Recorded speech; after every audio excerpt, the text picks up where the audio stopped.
நான் சாம்பார் பண்ண போகிறேன். இந்த சாம்பார் எப்படி பண்ணுறதுன்னு பார்ப்போமா? நான் முதல்ல வந்து வெங்காயம் நிறைய சேர்க்கக்கூடாது, சிம்பிளாக தான் சேர்க்கணும். அப்புறம் தக்காளி, அதுக்கு தேவையான காய் பார்த்திங்கன்னா முருங்கைக்காய், அவரைக்காய், கத்திரிக்காய் நான் சேர்த்துருக்கேன்.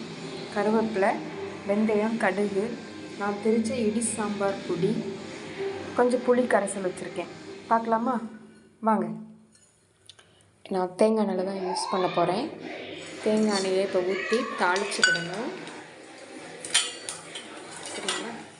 அப்புறம்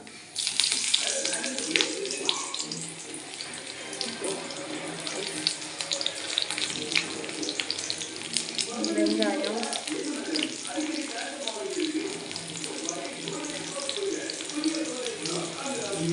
அப்புறம் தக்காளி,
கொஞ்சம் உப்பு போட்டு நல்லா வதக்கிக்கோங்க.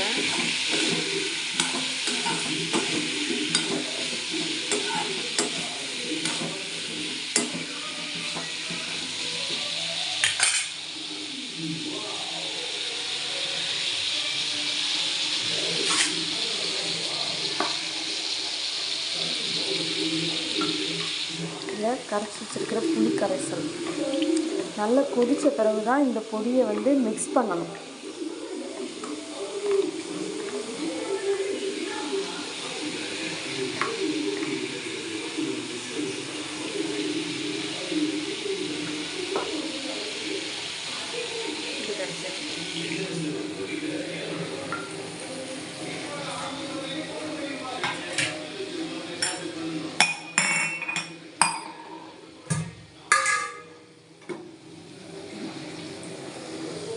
வாட்டர் மிக்ஸ் பண்ணிக்கோங்க. இது நல்லா கொதிக்கட்டும். இது நல்லா கொதித்த பிறகு பருப்பு மிக்ஸ் பண்ண பிறகு தான் இந்த பொடியை சேர்க்கணும்.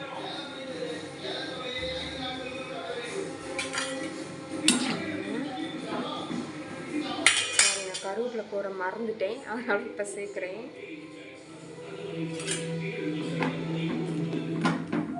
ஃபைனல் டச் பண்ணிட்டு காயெல்லாம் பார்த்தீங்கன்னா நல்லா வெந்துருச்சு, கொலன்னு.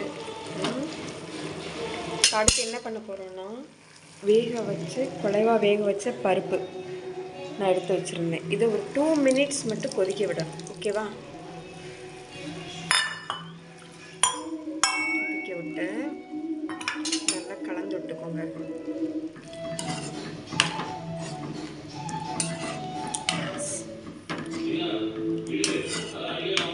நல்லா கொதிக்கட்டும். ஒரு 2 minutes குடித்தா போதும், ரொம்ப கொதிக்க வேண்டாம். நல்லா கொதிச்சுருந்தா கிளறி விட்டுட்டே இருந்தாலே போதும். பார்க்கறதுக்கே பாருங்களேன், அழகாக இருக்குது. இந்த பருப்பு, கருவேப்பிலை, முருங்கைக்காய், அவரைக்காய், வெங்காயம், பச்சை மிளகாய் எல்லாம் சேர்த்து பார்த்தவங்க அவ்வளோ ஒரு டேஸ்டியாக இருக்கும். நெய் ஊற்றி சாப்பிட்டீங்கன்னா.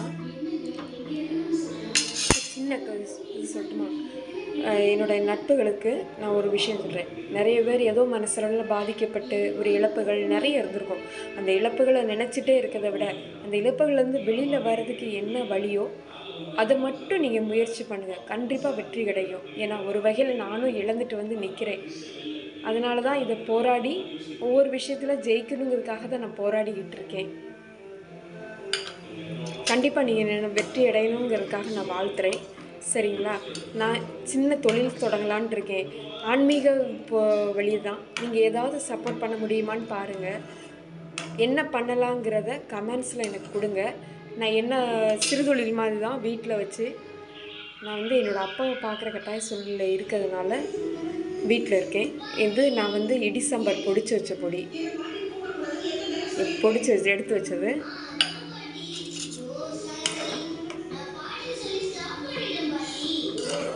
இப்போ யூடியூப் வந்து ஹைஜின் வந்துருக்கு பார்த்தீங்களா, அதை மட்டும் நீங்கள் எனக்கு லைக் பண்ணி என்னோடய சேனலை சப்ஸ்கிரைப் பண்ணி விட்டிங்கன்னா எனக்கு கொஞ்சம் ஹெல்ப்பாக இருக்கும். நம்ம முடிஞ்ச வரைக்கும் யாருக்காவது பண உதவி பண்ண முடியாட்டாலும் இந்த மாதிரி விஷயத்தில் ஒரு சின்ன ஹெல்ப்பு, நான் மேக்ஸிமம் வந்து ஒரு சின்ன சின்ன வீடியோ ஹெல்ப் பண்ணுறவங்க எல்லாருக்குமே நான் வந்து சப்ஸ்கிரைப் பண்ணி அவங்களுக்கு சப்போர்ட் பண்ண தான் செய்கிறேன். ஏன்னா இதை ஒரு சில விஷயங்கள் இதை நம்பி வர வாழ்ந்துட்டுருக்காங்களா, ஏதாவது வாழ்க்கையில் போராடணும்னு நிறைய பேர் சாதிக்கிறாங்க. அவங்களுக்கு ஒரு சப்போர்ட் மட்டும் இதில் பண்ணி விடுங்க. ஓகே, இப்போ வந்து நான் இந்த அரைச்சி வச்ச பொடியை மிக்ஸ் பண்ணுறேன். ஓகேவா? வச்சு கலக்கிறேன். திருநெல்வேலி இடி சாம்பார் கொதிக்குது பாருங்களேன். நல்லா கம கம கம கமன்னு வாசம் அடிக்குது. அவ்வளோ ஒரு டேஸ்டியாக இருக்கும்.